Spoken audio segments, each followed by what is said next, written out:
Ni trano ny raiko trano madio tsy misy mahorina zava-manjo avy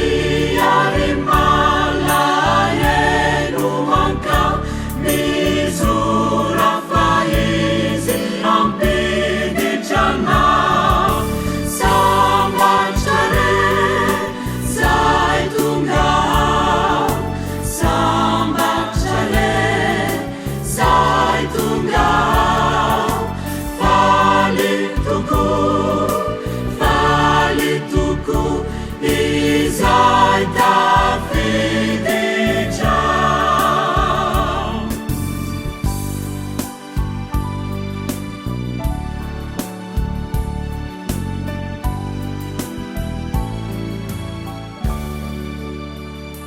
mandalo izao fiainan izao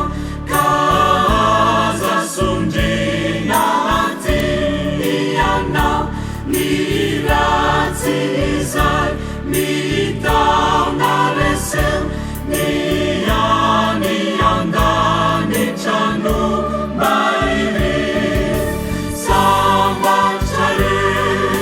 zay tonga sambatra re zay tonga faly toko izay tafiditra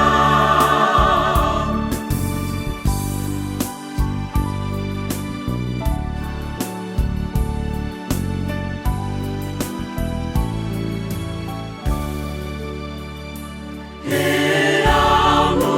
hitantsika toko ny tavan'ilay zanak'ondry madio ny pinotety no efa oko maniry iaona mintsika toko sambatra re zay tonga sambatra re zay tonga faly toko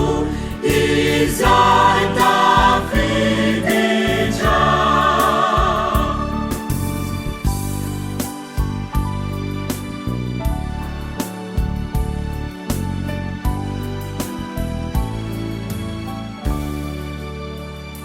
tsy misy manjo zay